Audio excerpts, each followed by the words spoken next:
ದೇವಿ ಮಹಾತ್ಮೆ ಅಧ್ಯಾಯ 14 ನಿಶುಂಭನ ವಧೆ. ಸಹಸಮಿಗೆ ಶಾಂಬಿಯು ರಣದಲ್ಲಿ ಬಹು ಪರಾಕ್ರಮನ ನಿಶುಂಭನ ವಿಹಿತವನ ಖಡ್ಗದಲ್ಲಿ ಕಡೆದು ಇಳುಹಿದಳು ಮಸ್ತಕವ. ಅಸಾಮಾನ್ಯ ವೀರ ಎಂದು ಹೆಸರುಗಳಿಸಿದ ಅಸುರ ರಕ್ತಬೀಜಾಸುರನ ದೇವಿಯು ಕೈಯಲ್ಲಿ ಹತರಾದ ಸುದ್ದಿ ಕೇಳಿ ನಿಶುಂಭರು ತಮ್ಮ ಮಹಾಸೈನ್ಯದ ಸಮೇತ ದೇವಿಯ ಮೇಲೆ ಯುದ್ಧಕ್ಕೆ ಬಂದರು. ಅಂಬೆಯ ಮೇಲೆ ಬಾಣಗಳನ್ನು ಸೂಸಿ ಮುತ್ತಿಗೆ ಹಾಕಿದರು. ಅಸುರ ರಾಜರು ಹೂಡಿದ ಬಾಣಗಳನ್ನು ದೇವಿಯು ಕ್ಷಣ ಮಾತ್ರದಲ್ಲಿ ತುರುಬಿ ಚೂಪಾದ ತುಪ್ಪ ಬಾಣಗಳನ್ನು ಶುಂಭನ ಮೇಲೆ ಪ್ರಯೋಗಿಸಿದಳು. ನಿಶುಂಭರು ಜಾಣತನದಿಂದ ದೇವಿಯ ಬಾಣಗಳನ್ನು ತಪ್ಪಿಸಿಕೊಂಡರು. ಆಗ ದೇವಿಯು ಕೋಪೋದ್ರಿಕ್ತಳಾಗಿ ತನ್ನ ಮುಖವನ್ನು ದಶದಿಕ್ಕುಗಳಿಗೆ ಹಬ್ಬಿಸಿದಳು. ಕೈಗಳಲ್ಲಿ ಕತ್ತಿ, ಗದೆ, ಲಾಂಗೂಲ, ಶಾರ್ಗ್ಣಿಯನ್ನು ಹಿಡಿದಳು. ಕಣ್ಣುಗಳು ಕಿಡಿ ಹಾರಿಸುತ್ತಿದ್ದವು. ತಾನು ರತ್ನವರ್ಣದ ಪೀತಾಂಬರವನ್ನು ಧರಿಸಿದಳು. ಆಕೆ ಮುತ್ತಿನ ಆಭರಣಗಳಿಂದ ಶೋಭಿತಳಾಗಿ ಮಹಾಮೃತ್ಯು ಎದುರಿಗೆ ಬಂದು ನಿಂತಂತೆ ಅಸುರರಿಗೆ ಭಾಸವಾಯಿತು. ದೇವಿಯು ಮಹಾಕಾಳಿಯಾಗಿ ನಿಶುಂಭನ ರಥ, ಕುದುರೆ, ಸಾರಥಿ, ಧ್ವಜ, ಧನಸ್ಸುಗಳನ್ನು ಕ್ಷಣಮಾತ್ರದಲ್ಲಿ ಪುಡಿ ಮಾಡಿದಳು. ಅಸುರನು ಸುಮ್ಮನಿದ್ದಾನೆಯೇ? ಅವನು ತನ್ನ ಬಳಿ ಇರುವ ಅತ್ಯಂತ ಪ್ರಭಾವಶಾಲಿಯಾದ ಖಡ್ಗವನ್ನು ದೇವಿಯ ಮೇಲೆ ಬೀಸಿದನು. ರಾಕ್ಷಸನು ಬೀಸಿದ ಖಡ್ಗವು ಫಳಫಳ ಹೊಳೆಯುತ್ತಿತ್ತು. ಆ ಖಡ್ಗದಿಂದ ಹೊರಟ ಜ್ವಾಲೆಯು ದಿಕ್ಕುಗಳಿಗೆ ಹಬ್ಬಿ ತನ್ನ ಪ್ರಖರವಾದ ಕಿಡಿಗಳನ್ನು ಹರಡಿತು. ಅದರ ಪರಾಕ್ರಮವನ್ನು ಕಂಡು ದೇವತೆಗಳು ಭಯಭೀತರಾದರು. ದಿಕ್ಪಾಲಕರು ಹೆದರಿ ನಡುಗಿದರು. ಆ ಖಡ್ಗವು ವೇಗವಾಗಿ ತೂರಿ ಬಂದು ದೇವಿಯ ವಾಹನ ಸಿಂಹವನ್ನು ಗಾಯಗೊಳಿಸಲು ಪ್ರಯತ್ನಿಸಿತು. ಆದರೆ ದೇವಿಯು ತನ್ನ ಖಡ್ಗದಿಂದ ಅಸುರನ ಖಡ್ಗವನ್ನು ತುಂಡು ಮಾಡಿದಳು. ಅಸುರನ ಶಕ್ತಿಯಾಯುಧವನ್ನು ಕಂಡು ಆಕೆ ತನ್ನ ಚಕ್ರದಿಂದ ಕಡಿದು ಹಾಕಿದಳು. ಶಕ್ತಿಯಾಯುಧವು ಜ್ವಾಲೆಯನ್ನು ಉಗುಳು ನಂತರ ತಣ್ಣಗಾಯಿತು. ಅಸುರನು ತನ್ನ ಶೂಲವನ್ನು ಹಿಡಿದಾಗ ಅಗಸವು ಹೆದರಿ ಕಪ್ಪಗಾಯಿತು.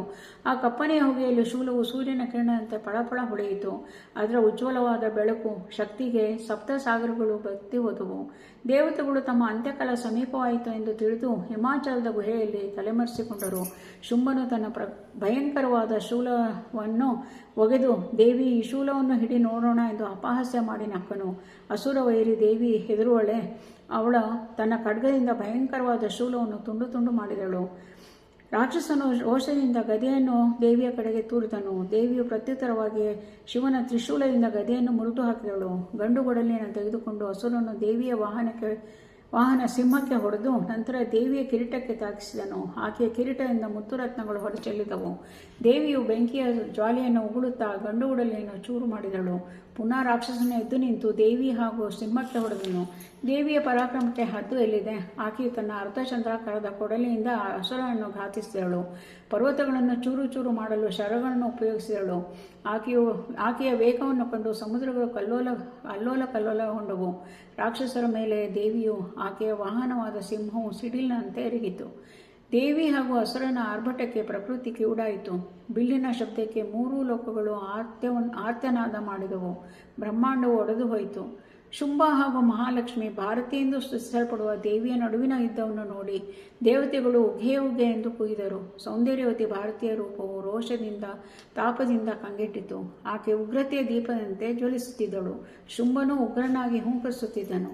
ದೇವಿಯ ಬಾಣಗಳ ತಾಪವನ್ನು ತಾಳಲಾರದೆ ನಿಶುಂಭನು ಮೂರ್ಛೆ ಹೋದನು. ನಂತರ ನಿಶುಂಭ ಹಾಗೂ ಶುಂಭ ಇಬ್ಬರೂ ಏಕವಾಗಿ ದೇವಿಯ ಮೇಲೆ ಯುದ್ಧಕ್ಕೆ ನಿಂತರು. ಅಸುರರ ಒಂದು ಬಾಣಕ್ಕೆ ದೇವಿಯು ಸಹಸ್ರಾರು ಬಾಣಗಳನ್ನು ಬಿಟ್ಟಳು. ಅಸುರನ ರಥದ ಸಾರಥಿಯು ಹತನಾದನು. ಅವರ ಬಾಣಗಳು ಮುರಿದು ಬಿದ್ದವು. ಆನೆ, ಕುದುರೆ, ಧ್ವಜಗಳು ಧ್ವಂಸವಾದವು. ಶುಂಭನ ಮೇಲೆ ದೇವಿಯು ಬಾಣ ಪ್ರಯೋಗ ಮಾಡಿದಳು. ಆಗ ಅಸುರನು ಮೂರ್ಛೆ ಹೋದನು. ದೇವಿಯ ಉಗ್ರತೆಯನ್ನು ಕಂಡು ನಿಶುಂಭನು ಕೋಪದಿಂದ ಇವಳು ನಿಜಕ್ಕೂ ದಿಕ್ಕು-ದಿಶೆ ಇಲ್ಲದ ದಿಕ್ಕಟ್ಟ ಹೆಂಗಸು ಎಂದು ಪರಿಗಣಿಸಿ ಈ ಬಾರಿ ಅವಳನ್ನು ಕೊಲ್ಲಲೇಬೇಕೆಂದು ಗಟ್ಟಿ ನಿರ್ಧಾರ ಮಾಡಿದನು. ಆದರೆ ಕೊಲ್ಲುವ ಮೊದಲು ಅವಳನ್ನು ಮಾತನಾಡಿಸಿ ಕೊಲ್ಲಬೇಕು. ಹೆಣ್ಣೆ, ಯಾರು ನೀನು? ನಿನಗೆ ವಿವೇಕ ಬುದ್ಧಿ ಇಲ್ಲವೇ? ನೀನು ಹೆಂಗಸು. ನಿನ್ನಂಥ ಹೆಣ್ಣಿಗೆ ಯುದ್ಧ ಏಕೆ? ನೀನು ಇಲ್ಲಿಂದ ಪ್ರಾಣ ಉಳಿಸಿಕೊಳ್ಳಲು ಪಲಾಯನ ಮಾಡು. ನನ್ನ ಅಣ್ಣ ಶುಂಭ 3 ಲೋಕಕ್ಕೆ ಒಡೆಯ. ಅವನ ಮಾತನ್ನು ಯಾರಿಂದಲೂ ಮೀರಲು ಸಾಧ್ಯವಿಲ್ಲ. ಮನ್ಮಥನನ್ನು ನಾಶ ಮಾಡಿದ ಶಿವ, ಮಧುಟಪ್ರಿಯ ಒಡೆಯ ವಿಷ್ಣು ಸಹ ಶುಂಭನ ಹೆಸರು ಕೇಳಿದರೆ ನಡುಗುತ್ತಾರೆ. ಅಂತಹ ವೀರನ ಜೊತೆ ನಿನಗೆ ಯುದ್ಧ ಬೇಡ. ಹೆಂಗಸು ಎಂಬ ಅನುಕಂಪದಿಂದ ಹೇಳುವೆ. ನನ್ನ ಅಣ್ಣ ಎಚ್ಚರಗೊಳ್ಳುವ ಮೊದಲು ಇಲ್ಲಿಂದ ಪಾರಾಗು. ಇಲ್ಲದಿದ್ದರೆ ನಿನಗೆ ಪ್ರಾಣಹಾನಿ ಖಚಿತ. ಅಸುರ ವೀರನೇ, ನಾನು ನಿಶುಂಭರನ್ನು ಕೊಲ್ಲಲು ಬಂದಿರುವೆ. ಅವರನ್ನು ಕೊಂದ ನಂತರ ನಾನು ಹೋಗುವೆನು. ದೇವತೆಗಳು ನನ್ನನ್ನು ಪರದೇವತೆ ಎಂದು ಕರೆಯುತ್ತಾರೆ. ನಾನು ಅವರ ಪರವಾಗಿ ಹೋರಾಡಲು ಬಂದಿದ್ದೇನೆ. ದೇವಿ ತನ್ನ ಮಾತುಗಳನ್ನು ನಿಲ್ಲಿಸಿ ಕೂಡಲೇ ನಿಶುಂಭನ ಮೇಲೆ ಬಾಣಗಳ ಮಳೆಯನ್ನು ಸುರಿದಳು. ರಾಕ್ಷಸನು ಕೋಪದಿಂದ ಅನೇಕ ರೂಪಗಳನ್ನು ತಾಳಿ ದೇವಿಯ ಮೇಲೆ ಯುದ್ಧ ಮಾಡಿದನು. ಅವನು ದೇವಿಯ ಜೊತೆ ಮಾಯದ ಯುದ್ಧವನ್ನು ಮಾಡಿದನು. ಭೂತ, ಬೇತಾಳ, ಹುಲಿ, ಸಿಡಿಲು, ಬೆಂಕಿ, ಉಕ್ಕುವ ಸಮುದ್ರವಾಗಿ ಬಂದು ದೇವಿಯ ಜೊತೆ ಹೋರಾಡಿದನು. ದೇವತೆಗಳು ನಡುಗಿದರು. ರಣರಂಗದಲ್ಲಿ ಕಾರ್ಗತ್ತಲು, ಕಾರ್ಮೋಡ, ಮಾಯದ ಧೂಳು ತುಂಬಿಕೊಂಡಿತು. ಅಸುರನು ತನ್ನ ಬಳಿ ಇರುವ ಅತ್ಯಂತ ಉಗ್ರವಾದ ಆಯುಧವನ್ನು ದೇವಿಯ ಮೇಲೆ ಪ್ರಯೋಗಿಸಿದನು. ಅಸುರನ ಸೈನ್ಯವು 4 ದಿಕ್ಕುಗಳಿಂದ ನುಗ್ಗಿ ಬಂದು ದೇವಿಗೆ ಮುತ್ತಿಗೆ ಹಾಕಿತು. ಸಾವಿರ ಸಂಖ್ಯೆಯಲ್ಲಿ ರಾಕ್ಷಸರು ದೇವಿಯ ಜೊತೆ ಕಾದಾಡ ಮಾಡಿದರು. ದೇವಿಯೇ ಸ್ವತಃ ಮಾಯೆ. ಅಂತಹ ಮಾಯೆಯನ್ನು ಮಾಯೆಯಲ್ಲಿ ಮುಚ್ಚಿದ ಫಲಿತ ಕಂಡುಬರುವುದೇ? ರಾಕ್ಷಸರು ಮೂಢರು. ನಿಜವಾದ ಸತ್ಯವನ್ನು ಅರಿಯದೆ ದೇವಿಯ ಜೊತೆ ಕಾದಾಟ ಮಾಡುತ್ತಿದ್ದಾರೆ. ನಿಶುಂಬನು ಹೂಡಿದ ಶರಗಳು ಸಾವಿರ ಸೂರ್ಯನ ಪ್ರಭೆಯನ್ನು ಹೊಂದಿದ್ದವು. ಅವುಗಳ ತೇಜಸ್ಸು 10 ದಿಕ್ಕುಗಳಿಗೂ ಜ್ವಲಿಸುತ್ತಿತ್ತು. ಶುಂಭನಿಗೆ ಎಚ್ಚರವಾಯಿತು. ಶೌರ್ಯದಿಂದ ಹೋರಾಡುತ್ತಿದ್ದ ನಿಶುಂಭನನ್ನು ಕಂಡು ಆನಂದದಿಂದ ಮೂಕನಾದನು. ತನ್ನ ತಮ್ಮನನ್ನು ಹೊಗಳಿ ಅಟ್ಟಕ್ಕೇರಿಸಿದನು. ಬಾಣಗಳ ಕೋಟೆಯಲ್ಲಿ ಸೂರ್ಯನೂ ಸಹ ಕಾಣದಾದನು. ದೇವಿ ದೈತ್ಯರ ಅಬ್ಬರಕ್ಕೆ ಇಡೀ ಬ್ರಹ್ಮಾಂಡ ಹೋಳಾಯಿತು. ದೇವಿಯ ಮೇಲೆ ನಿಶುಂಭನು ಆಗ್ನೇಯಾಸ್ತ್ರ, ವಾರಣಾಸ್ತ್ರ, ಸೂರ್ಯಾಸ್ತ್ರ, ನೃತ್ಯಾಸ್ತ್ರ, ಮಾರಕಾಸ್ತ್ರಗಳನ್ನು ಪ್ರಯೋಗ ಮಾಡಿದನು. ದೇವಿಯ ವಾಹನ ಸಿಂಹವನ್ನು ಮುದ್ಗರದಿಂದ ಹೊಡೆದನು. ಪರಸ್ಪರ ಯುದ್ಧದಲ್ಲಿ ಪರ್ವತಗಳು ಉರುಳಿದವು. ಸಿಡಿಲು, ಗುಡುಗು, ಮಿಂಚು ಹರಿದಾಡಿತು. ರಣರಂಗದ ತುಂಬಲು ಕಾರ್ಗತ್ತಲು ಕವಿಯಿತು. ದೇವಿಯು ಪರಬ್ರಹ್ಮ ಸ್ವರೂಪಳು. ಆಕೆಗೆ ಸಹಸ್ರ ಶರಗಳು ಮಂಜಿಗೆ ಸಮಾನ. ಆಕೆ ಮಹಾಪರ್ವತ. ಆಕೆ ತನ್ನ ಮೇಲೆ ಎರಗಿ ಬಂದ ಮಹಾಸ್ತ್ರಗಳನ್ನು ಕಡಿದು ಹಾಕಿದಳು. ತಾನೇ ಬಾಣಗಳನ್ನು ಪ್ರಯೋಗ ಮಾಡಿ ರಾಕ್ಷಸರನ್ನು ನೋಯಿಸಿದಳು. ಅವನು ಈ ಬಾರಿ ದೇವಿಯನ್ನು ಸಂಹಾರ ಮಾಡಲು ಶಿವಶರವನ್ನು ಕೈಗೆ ತೆಗೆದುಕೊಂಡನು. ದೇವತೆಗಳು ಗಾಬರಿಯಿಂದ ಅಸುರನ ಕೈಲಿದ್ದ ಶಿವಶರವನ್ನು ಕಂಡು ಕಂಗಾಲಾದರು. ಶಿವ ಹರನೇ, ನೀನು ಜಗತ್ತನ್ನು ಸುಟ್ಟು ಹಾಕಲು ನಿನ್ನ ಪ್ರತಾಪದ ಅಸ್ತ್ರವಾದ ಪಾಶುಪತಾಸ್ತ್ರವನ್ನು ಇಂತಹ ದುರುಳನಿಗೆ ನೀಡಿರುವೆಯಾ? ಶಾಂಭವಿಯ ಗತಿಯೇನು? ದೇವತೆಗಳು ಮುಂದೆ ನಡೆಯುವ ಮಾರಣ ಹೋಮವನ್ನು ನೋಡಲಾರದೆ ದಿಕ್ಕುಗಳಿಗೆ ಓಡಿದರು. ರಾಕ್ಷಸನ ಕೈಯಲ್ಲಿರುವ ಶಿವಶರವು ತನ್ನ ಪ್ರಭೆಯನ್ನು 10 ದಿಕ್ಕುಗಳಿಗೂ ಹರಡಿತು. ಆಯುಧದಿಂದ ಹೊರಟ ಹೊಗೆಯು ಇಡೀ ಬ್ರಹ್ಮಾಂಡವನ್ನು ಮುಸುಕಿತು. ಶಿವಶರದಿಂದ ಹೊರಟ ಹೊಗೆಯು ಇಡೀ ಬ್ರಹ್ಮಾಂಡವನ್ನು ಮುಸುಕಿತು. ಕಿರಣಗಳು ಧ್ರುವಲೋಕದ ತುಂಬ ಬೆಳಕನ್ನು ಚೆಲ್ಲಿತು. ಗಿರಿ ಪರ್ವತದ ತಪ್ಪಲು ಒಡೆದು ಚೂರಾಯಿತು. ಸಾಗರಗಳು ಉಕ್ಕಿ ಹರಿದವು. ಶೇಷನ ಹಿಡಿಯ ರತ್ನ ಬಿಚ್ಚಿಕೊಂಡಿತು. ನಡೆಯುತ್ತಿರುವ ದುರ್ಘಟನೆಯನ್ನು ಕಂಡು ಆಕಾಶವು ಕಣ್ಣೀರು ಮಿಡಿಯಿತು. ಸುರನದಿಯು ಬೆಂಕಿಯನ್ನು ಉಗುಳಿತು. ದಿಗ್ಗಜಗಳು ಮಮ್ಮಲ ಮರುಗಿದರು. ಧಗೆಯನ್ನು ಸಹಿಸಲಾರದೆ ಸಂಪೂರ್ಣವಾಗಿ ಇಡೀ ಜಗತ್ತು ಶಿವನನ್ನು ಪ್ರಾರ್ಥಿಸಿತು. ಶಿವನೇ, ಶಂಕರ, ನಮ್ಮನ್ನು ಕಾಪಾಡು. ನಿಶುಂಭ ದೇವಿಯ ಶಿವಶರವನ್ನು ಪ್ರಯೋಗಿಸಿದನು. ಅದರ ತಾಪಕ್ಕೆ ರಣರಂಗವು ತತ್ತರಿಸಿತು. ಇಡೀ ಜಗತ್ತು ಪ್ರಕಂಪನಕ್ಕೆ ಒಳಗಾಗಿರುವ ಸಮಯದಲ್ಲಿ ದೇವಿಯು ಶಿವಶರನನ್ನು ತನ್ನ ಬಾಯಲ್ಲಿ ಇಟ್ಟುಕೊಂಡಳು. ಶಿವಶರವು ದೇವಿಯ ತಂಪಾದ ಬಾಯಲ್ಲಿ ಹಾಯಾಗಿ ಮಲಗಿತು.